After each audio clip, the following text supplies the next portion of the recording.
We are awakening together. This is our weekly gathering we hold online. For more information, visit our website, awakening-together.org. We'd love to see you there. Good morning. It is there. There, I see some others. I need that. If I'm just looking at myself, it gets weird for me. Good morning, everybody. Welcome. Welcome to our Sunday gathering today. I want to welcome anybody here in the sanctuary, and then as well as anyone who might be listening on radio. And then if you are listening later to the broadcast recorded, then welcome as well. I'm very glad to be here. Let's see. So this is our time, first and foremost, that we can all greet everybody on the board. Let us know where you're watching or listening from, and just touch base in fellowship. So Donna's going to play our greeting song, and everybody say hello. All righty. And I'm going to read Awakening Together's Purpose and a Core Value. We are an assembly of equals joined in common purpose, awakening to one true self. Within an appearance of many faiths, many cultures, and many symbols, we seek to discern one truth and to rest in its embrace. And for the core value, I picked, we accept one true self, which is one presence or being, non-dual, without beginning or end, and absolutely changeless. We live this value by practicing letting go of the belief in the individual self as who we are. And then we have some announcements. Awakening Together wants you. We are currently electing 4 new trustees for our member board of trustees. The member board of trustees is the leadership team that works with the president minister to manage Awakening Together. They are responsible for all aspects of leadership, including drafting policies and procedures, leading subcommittees, addressing issues, and more. The first step in the election process is the nomination process. You may nominate yourself or someone else to the board, to the member board of trustees, by sending an email to the Awakening Together office. We need your help with this. It is important to support candidates because nominees must receive support from 10% of the membership to be placed on the ballot. Look for the current list of nominees under the To Read menu on our website. For more information about the election, look under AT News for the post. Nominate someone at the AT Member Board of Trustees. The nomination support process will close on May 26th. And then I do see that where it said sending an email to the Awakening Together office it's blank on my announcement. So if, there we go, somebody's already on it. Thank you. You guys are awesome. Okay. Join us tonight for our speaker spotlight at 8 p.m. Eastern, 6 p.m. Mountain with guest speaker Rhoda Macklin. Rhoda will be sharing from her heart about her recent experiences and insight in the healing and purification process. Rhoda recently attended the online spring retreat, which helped her shed light on some stuck places, and she hopes to share what was shifted. In her weekly program, Trusting Trust, which is at 12 p.m. Eastern Wednesdays,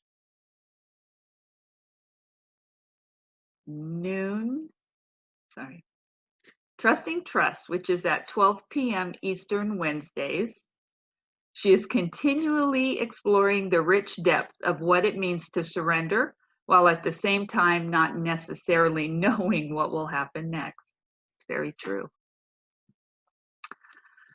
Awakening Together has made the decision to move its June and July retreats online while we continue to watch the world health situation. That means that 3 more retreats are now available to you from the comfort of your own home.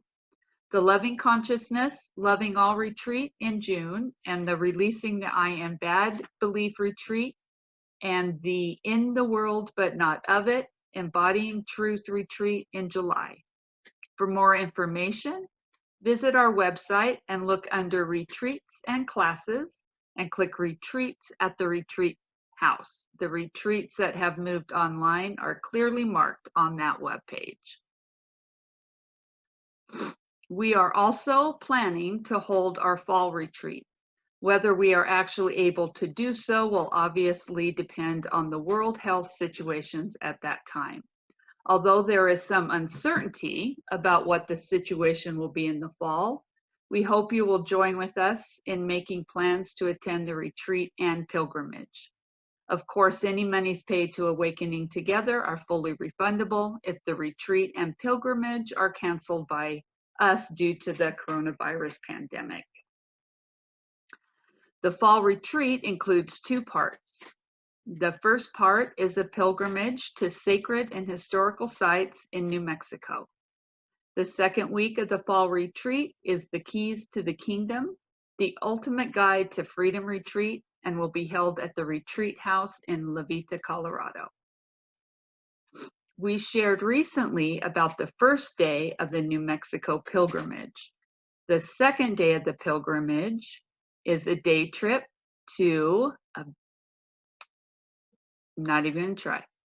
We will begin our day at the Ghost Ranch. The Ghost Ranch has a reputation as a thin place where the boundaries between the divine and the physical world fall away. Dating back to ancestral Pueblans and Spanish colonists who called the area the Valley of Shining Stone. On 3 sides, 700-foot cliffs. Cliff faces are striped with desert colors from dramatic maroon to sparkly white and yellow, advancing and receding as clouds shift across the sky. We will also visit Plaza Blanca, made famous by a 1940 painting by Georgia O'Keeffe. The area features box canyons, hoodoos, pillars, and other unique rock formations. Near Plaza Blanca, we will also visit the Dar al-Islam Mosque, the first planned Islamic community in the United States. To see the full itinerary and for more information on the fall retreat, look at our website on the main menu bar under Retreats and Classes, 2020 Fall Retreat and Pilgrimage. Can you hear me now? Okay, thank you. Thanks, George. All righty. Now we will go into some prayer this morning.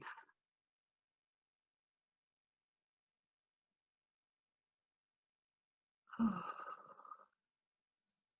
Dear Spirit, we thank you for our time together, for this joining,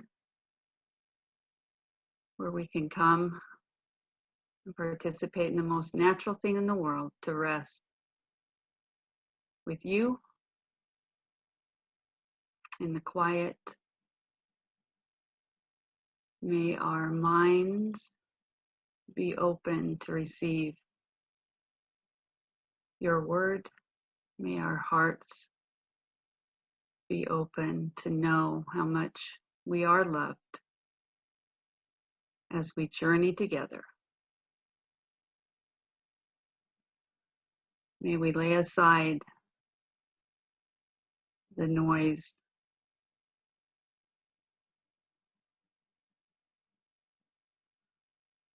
and be quiet. And so it is. Amen.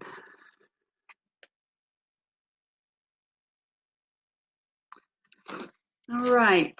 I picked a reading today that is, it might be fairly long. It is chapter 1 from Adyashanti's Liberation. And it's beautiful stuff. I felt the need this week to land on some foundational stuff.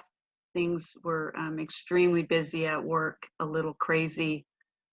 And in the world, I sure get wobbly at times. And I spiritually, I find this chapter specifically very helpful in getting me back to basics. So I thought that would be a very good place to start. And my reader is Aggie. I want to thank her so much for doing this for me. And I will give the microphone to her.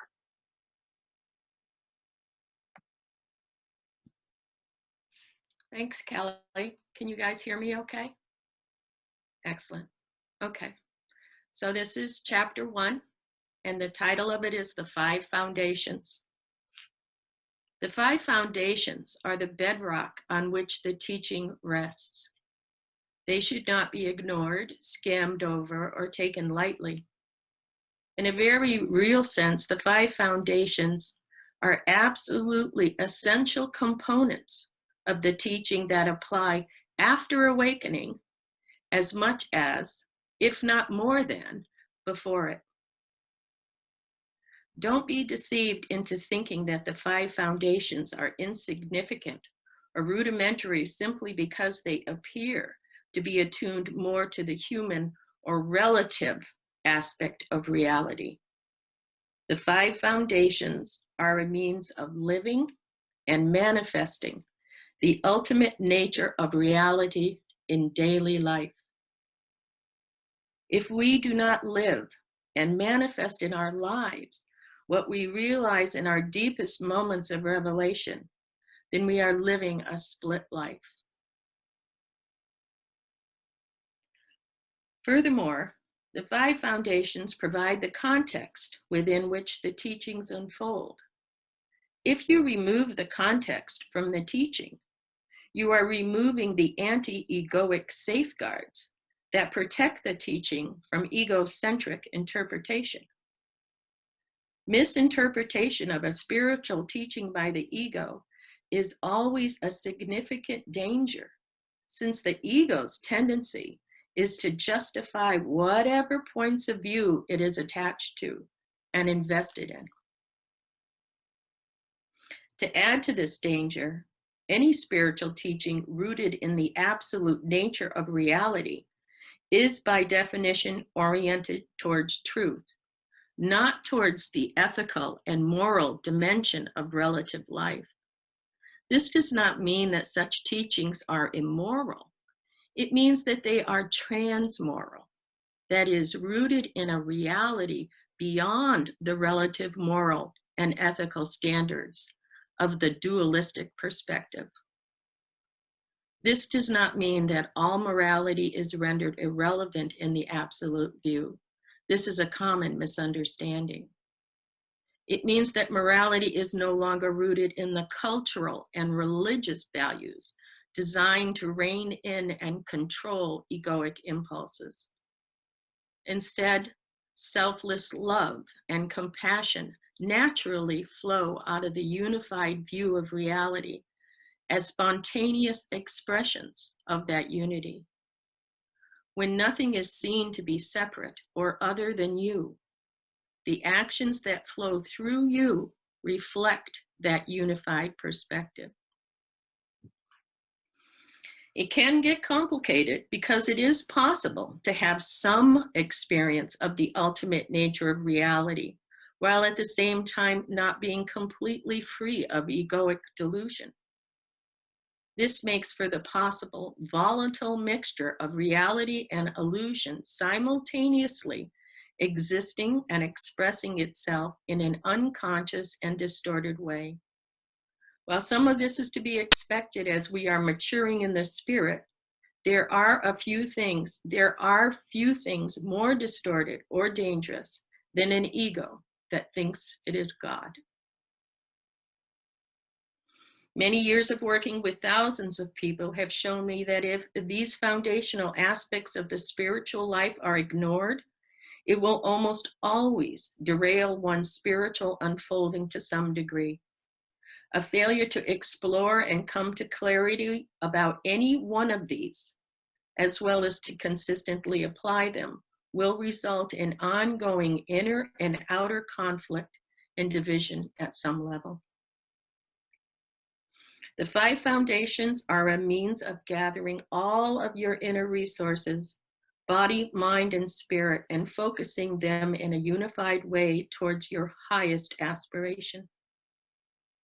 I cannot overemphasize the importance of having a clear, unified focus, sincere heart, and an unwavering desire not to knowingly delude yourself or others. The first foundation is clarify your aspiration. To clarify your aspiration means knowing exactly what it is that your spiritual life aspires to, not as a future goal, but in each moment. In other words, what do you value most in your life? Not in the sense of moral values, but in the sense of what is most important to you. Contemplate this question. Do not assume that you know what your highest aspiration is, or even what is most important to you. Dig deep within, contemplate, and meditate on what the spiritual quest is about for you. Don't let anyone else define your aspiration for you. Look within until you find, with complete clarity, what you aspire to. The importance of this first foundation cannot be overemphasized because life unfolds along the lines of what you value most. Very few people have truth or reality as deep values. They may think that they value truth, but their actions do not bear this out. Generally, most people have competing and conflicting values, which manifest as both internal and external conflict. So just because you think something is your deepest value does not mean that it actually is. By deeply contemplating and clarifying what you value and aspire to, you become more unified, clear, and certain of your direction. As your realization and spiritual maturity deepen, you will find that some aspects of your aspiration remain steadfast while others evolve to reflect what is relevant to your current level of insight. By reflecting on and clarifying the issues relevant to your current level of understanding, you stay focused on the cutting edge of your own unfolding. The second foundation is unconditional follow-through. Making clear what you aspire to is the first step. It has the effect of gathering energy and attention together into a unified force and directing it towards your aspiration. Once you have clarified your aspiration, you now need to follow through on it. Following through has to do with what you are willing to do or let go of doing. Spirituality does not require that you work hard towards achieving a result in the future as much as it requires you to be fully present, sincere, and committed now, with absolute honesty and a willingness to uncover and let go of any illusion that comes between you and the realization of reality. Therefore, spirituality does not have to do with time and what can be achieved in time. It has to do only and always with the eternal present. Aspiration is not so much a matter of the mind as of the heart, in that it is a reflection of what you cherish, love, and value most. You do not need to be reminded of what you truly love, only of what you do not love. And what you actually love is most truly reflected in your actions, not in what you feel, think, or say. When aspiration lines up with unconditional follow-through and love, it becomes a very strong force in the universe. Only then are we unified and one-pointed enough for our aspiration to survive the winds of folly, fate, and circumstance. The third foundation is never abdicate your authority. The third foundation is never abdicate your authority. This means that you take full responsibility for your life and never forfeit it over to someone else. There is no such thing as riding the coattails of an enlightened being to enlightenment itself. A failure to understand this can lead, as so many have been led, to cultish fanaticism, fundamentalism, magical thinking, disappointment, disillusionment, and/or spiritual infancy. While it is understandable that many people project their unresolved parental issues, relationship issues, authority issues, sexuality issues, as well as God issues onto their spiritual teachers, and are sometimes encouraged to do so by unscrupulous spiritual teachers, it is essential to understand that a spiritual teacher's role is to be a good and wise spiritual guide, as well as an embodiment of the truth that he or she points toward. While there may be deep respect, love, and even devotion to one's spiritual teacher, it is important not to abdicate all of your authority over to your spiritual teacher or project all divinity exclusively onto them. Your life belongs in your hands, not someone else's. Take responsibility for it. There is a fine line between being truly open to the guidance of a spiritual teacher and regressing into a childish relationship where you abdicate your adulthood and project all wisdom and divinity onto the teacher. Each person needs to find a mature balance, being truly and deeply open to their spiritual guide without abdicating all of their authority. The same can be applied to spiritual teaching. A spiritual teaching is a finger pointing toward reality. It is not reality itself. To be in a true and mature relationship with a spiritual teaching requires you to apply it, not simply believe in it. Belief leads to various forms of fundamentalism and shuts down the curiosity and inquiry that are essential to open the way for awakening and what lies beyond awakening. A good spiritual teaching is something that you work with and apply. In doing so, it works on you, often in a hidden way, and helps reveal to you the truth and falseness that lies within you. What is it to not abdicate your own authority and yet not claim a false or self-centered authority that will lead you into delusion? I'm afraid that I cannot tell you. You see, no one can tell you how not to deceive yourself. If in the deepest place within you, you want and desire truth above all else, even though you go astray in 1,000 different ways, you will find yourself somehow, again and again, being brought back to what is true. And if you do not want and desire truth above all else, well, you already know what that leads to. The fourth foundation is to practice absolute sincerity.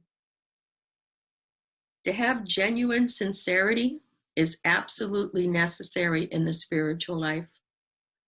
Sincerity encompasses the qualities of honesty, genuineness, and integrity. To be sincere does not mean to be perfect. In fact, the very effort to be perfect is itself insincere, because it is a way of avoiding seeing yourself as you are right now. To be able and willing to see yourself as you are, with all of your imperfections and illusions, requires genuine sincerity and courage. If we are constantly trying to hide from ourselves, we will never be able to awaken from our illusion of self. In order to be sincere, you must let go of being judgmental towards yourself. Being judgmental covers over your access to true sincerity, and at times even masquerades as sincerity. True sincerity reveals a powerful form of clarity and discernment that is necessary in order to perceive yourself honestly, without flinching or being held captive by your conditioned mind's judgments and defensiveness. The capacity and willingness to be honest with yourself is your greatest guard against self-deception and deceit, and aligns you with your genuine aspiration. There is no greater challenge for a human being than to be completely honest with oneself as well as with others. And yet such honesty is absolutely necessary if we are ever to awaken from our dream of separation and live a truly genuine and undivided life. The fifth foundation is to be a good steward of your life. Being a good steward of your life means that you are not using spirituality to avoid any aspect of yourself or your life. I have observed that it's very common for people involved in spirituality to unconsciously use it to avoid painful, troubling, dysfunctional, or fearful aspects of themselves or their lives. There is often a hope that if they just awaken to reality, all of their challenges will disappear. While it is true that with the dawning of awakening, many of what we regard as problems simply disappear, it would be wrong to assume that a taste of awakening automatically resolves every challenging aspect of human life. Using spirituality to avoid challenging aspects of yourself or your day-to-day life can inhibit the dawning of spiritual enlightenment to a great extent, and will certainly inhibit its depth and stability.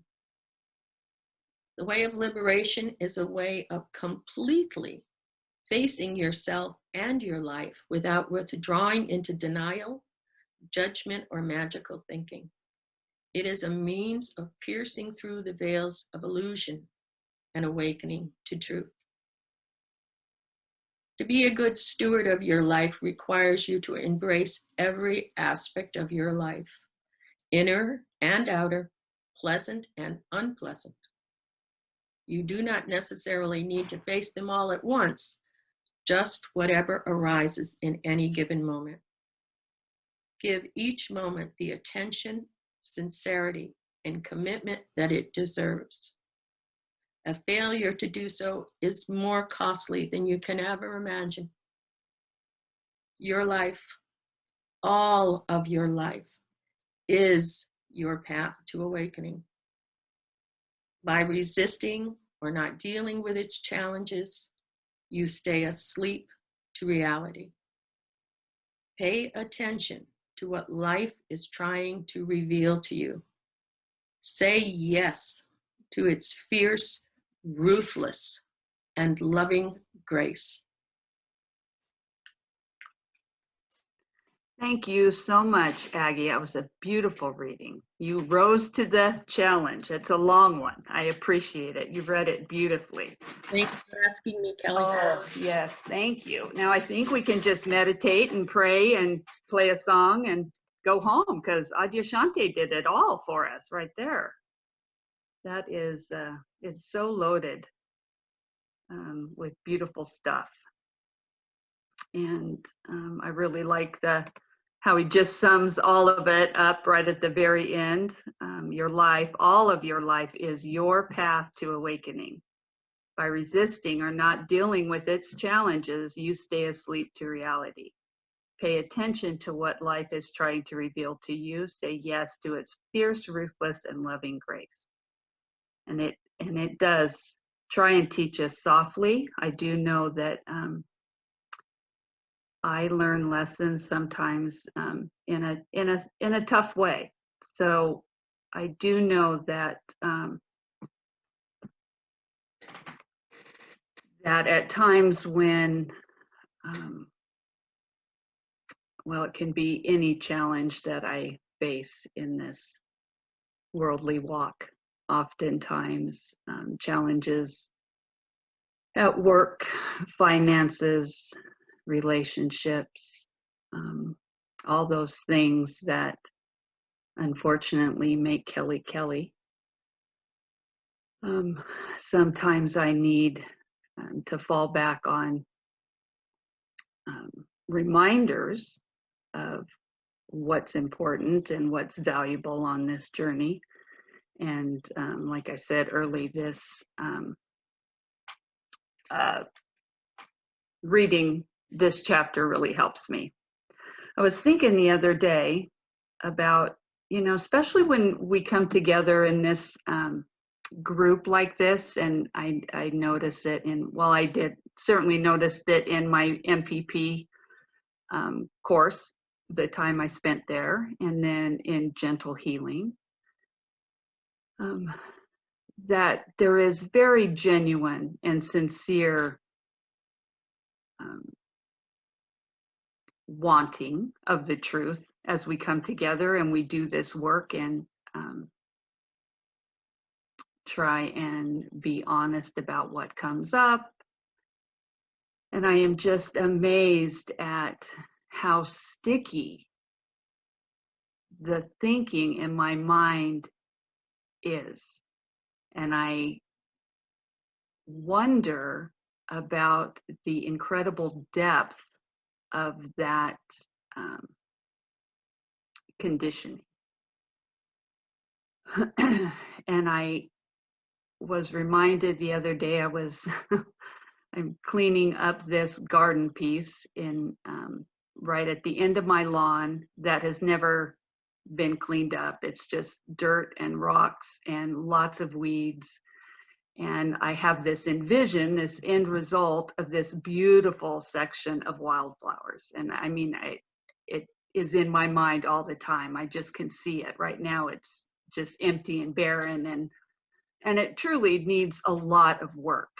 And I thought I would be able to get flowers into that section this year and see them grow, but it doesn't look like that's going to happen. It looks like I'm going to be spending the majority of my time this year turning the dirt up, getting all the rocks out of it, getting all the weeds out of it, leveling it out, and spending a lot of time doing just that, cleaning it. And I was reminded yesterday as I was doing this that it was a very beautiful example for me of this purification process that seems to take place at many spots in this journey. I really did think at one time that I would have this moment of realization of the truth, and I've had moments of incredible peace. I've had moments of incredible clarity. And in those moments when it's quiet and I'm clear on what I want, to awaken, to lay aside the thinking mind, to lay aside this Kelly that runs the show for me the majority of the time. I've been in those moments of clarity, and I think I am never, ever leaving this spot. I am never going to buy in to a false belief again. I am never going to follow a thread of desire to wherever it lands, whether that be, a new pair of shoes or some makeup or a new house or whatever it is, I think I have everything that I need right here and right now.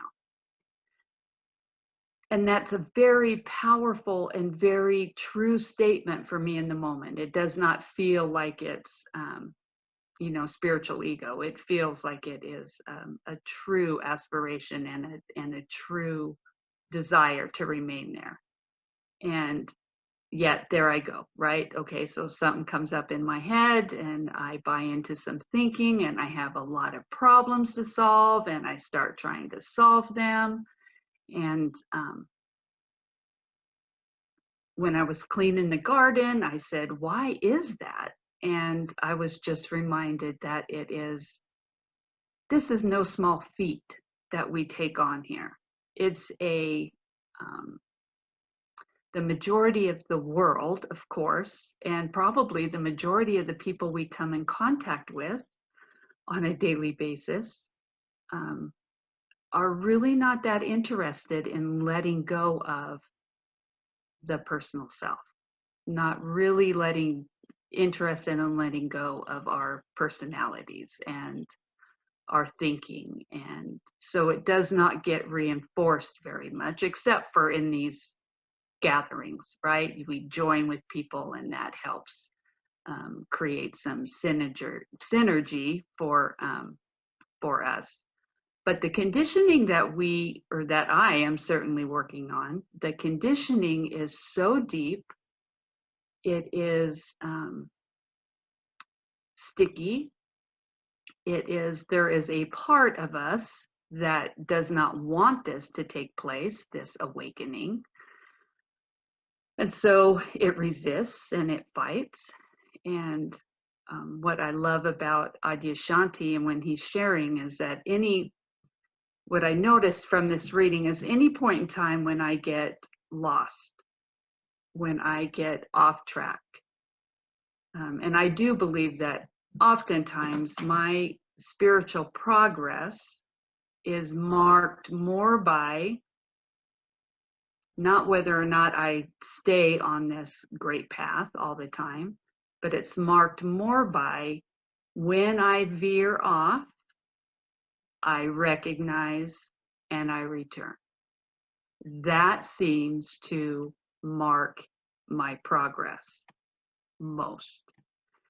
And so when I come back, as I look at this chapter, one of the things that I can do to work on my foundation again, you could journal on any one of these foundations and help get back on track and be reminded, of what you want.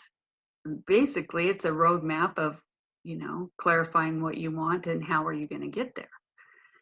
And we have so many teachings available to us to help guide us through that process as well. And we can free ourselves, find our way to liberation. So of the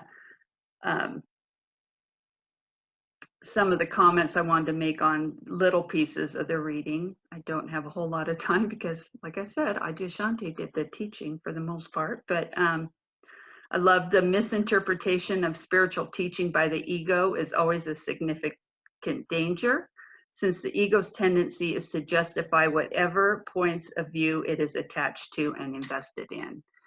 And I'm reminded about a section in the course. I can't remember. I think it's in the text somewhere, but it does. I remember the first time I read it, I was like, oh, no wonder this is a challenge.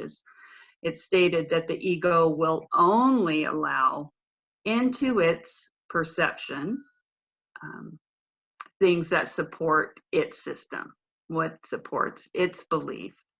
It supports its belief of other people, how it supports its belief in myself. And so without some clarity and guidance, it's very easy for the ego to hijack the truest teachings. And I've been I've experienced that myself. I love his talk about, morality. It took me a long time to understand when people would talk about, moral teachings.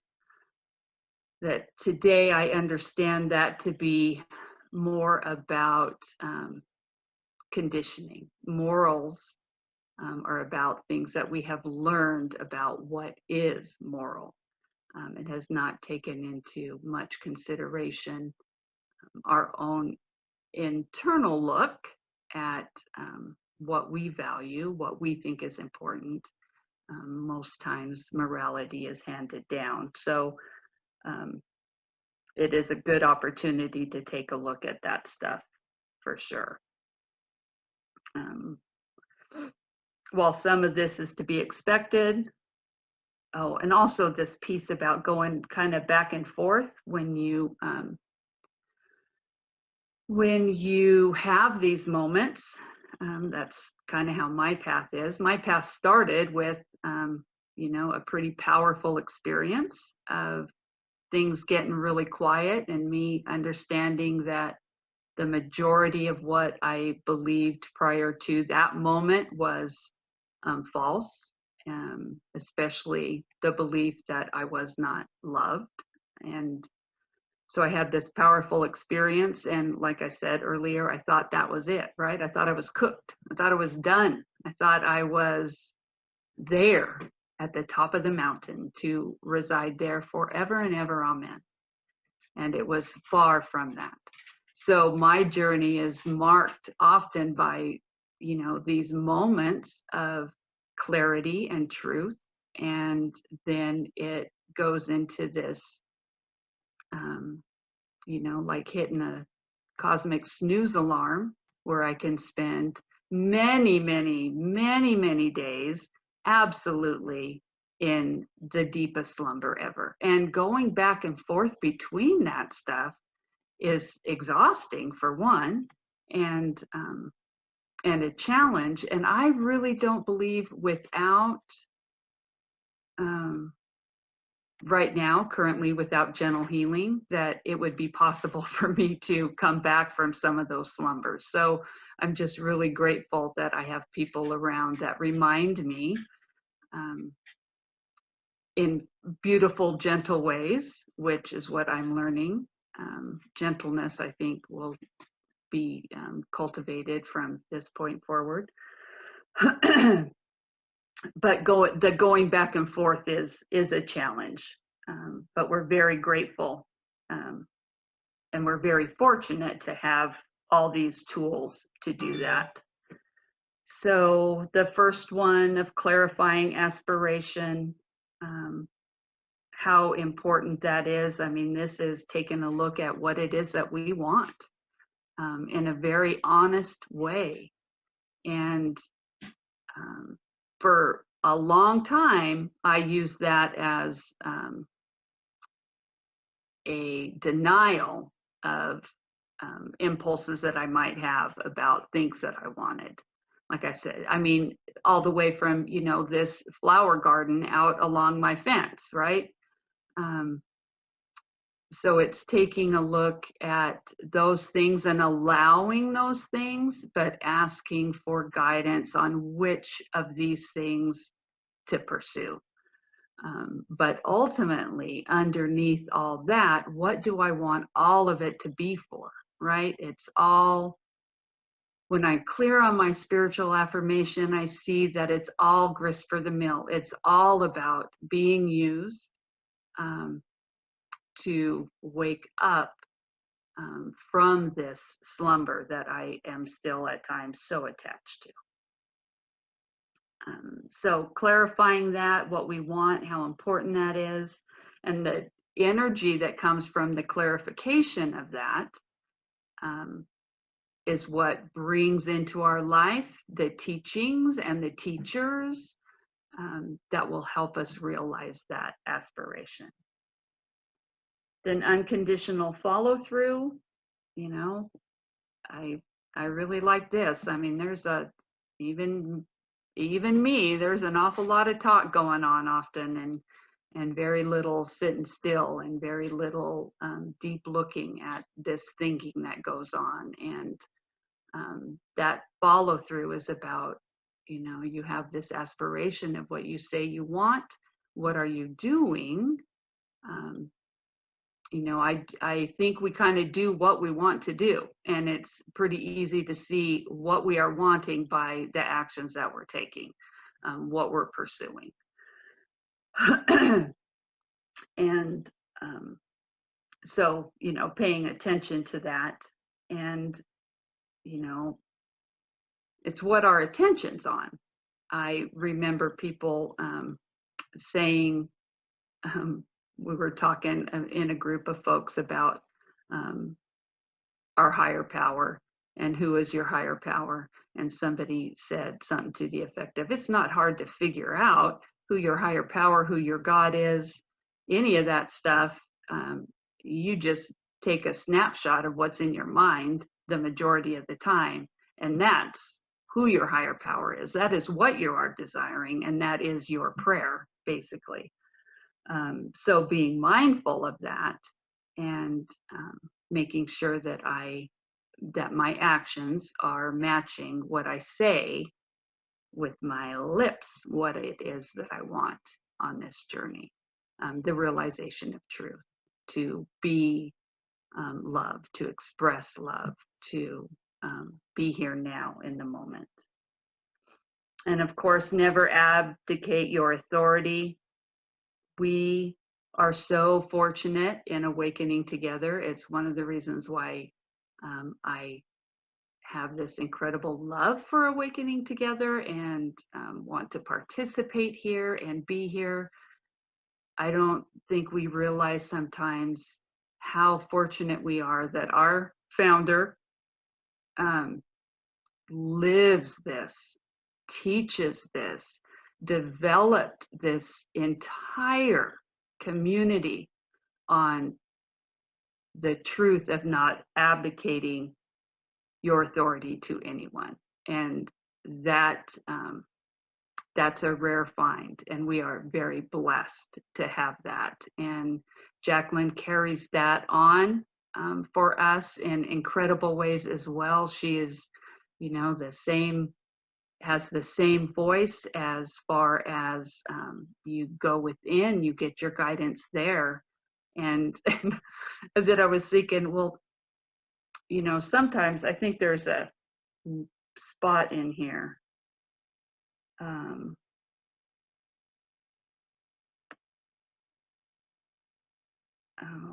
can't find it. It talks about there's a balance, right, between being humble and knowing that we need a teaching, and being willing to receive everything that we can get from the teacher.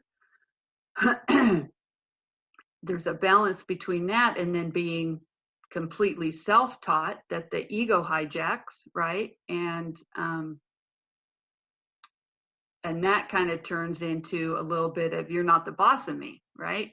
And that is not necessarily what we're going for either, because I know that one as well. So finding that balance of knowing that we need help, we need support, we need guidance, we need these pointers from other people, more than just one point of view.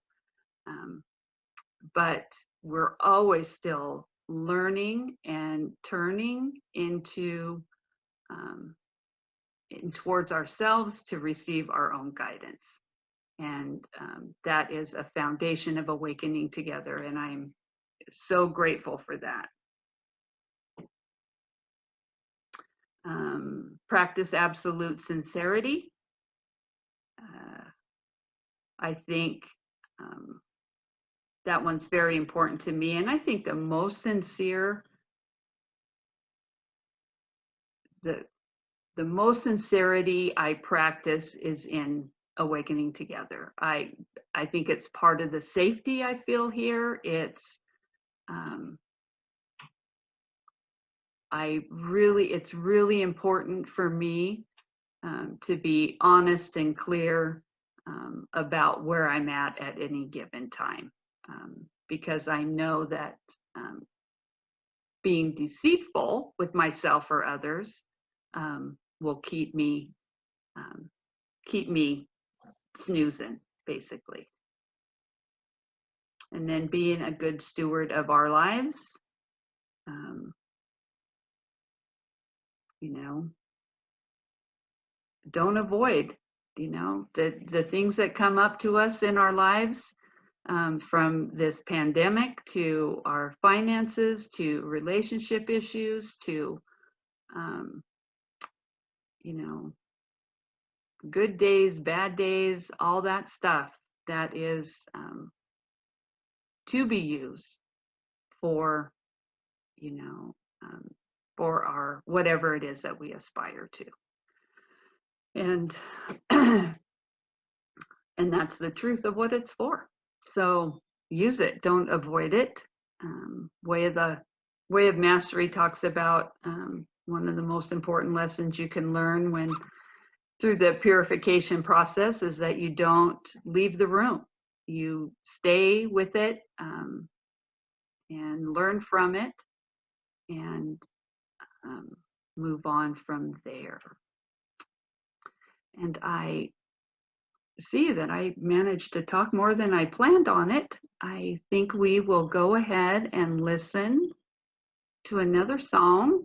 And then this is also the opportunity that people have to donate if you wish. And we'll just kind of listen. We got another Van Morrison song that I think you will enjoy, or I hope so. And then when we come back, if anybody else wants to share, that would be so awesome. So let us contemplate and listen.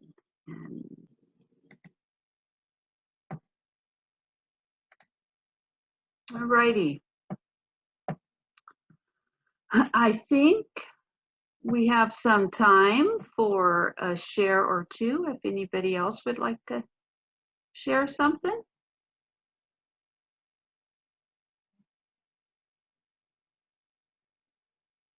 All right, Susan, go ahead and unmute yourself. Unmute myself, yes.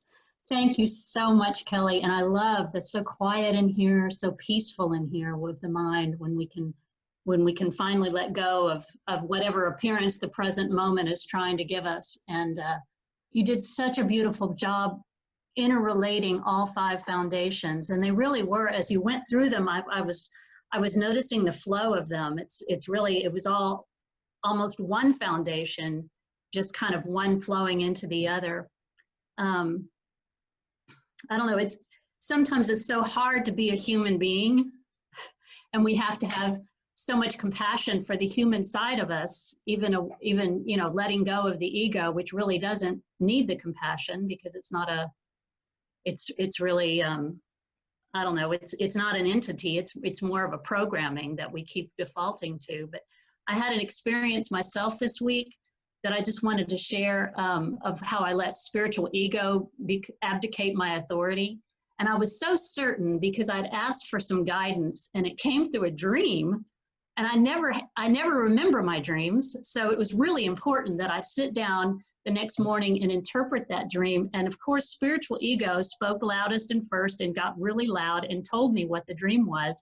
And I was so certain of it until I gave it the time to just kind of let itself unflow. And I realized that I misinterpreted the entire dream, and the actual meaning of the dream based on a decision that I was making was completely different than spiritual ego allowed it to be. So it was a complete quieting of the mind and allowing the time to heal the mind that just unflowed for me. And I was brought back into, you know, so many tools along the way that I've learned from Awakening Together and learned from just being with like-minded folks that see this way, how beautiful the unfolding was and how meaningful the dream then became. And it was a complete opposite guidance to what I originally allowed spiritual ego to abdicate from me. So I don't know, your talk this morning brought me back to that personal experience. And I know each of us go through that every day. So I just wanted to share that a little bit. So thank you for a beautiful, beautiful talk that really hit home for me. And Aggie, thank you for the wonderful reading. Appreciate it all. Thanks.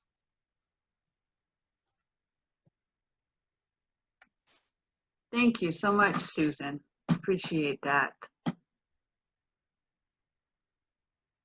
Well, I guess that's probably all we have time for. If we want to, I will encourage everybody to hang around till 10:30. Well, I guess what time is it? It's 11:30 Eastern time, right? Yeah. Anyway, at the bottom of the hour, if everybody wants to hang around, we will have our fellowship time for sure.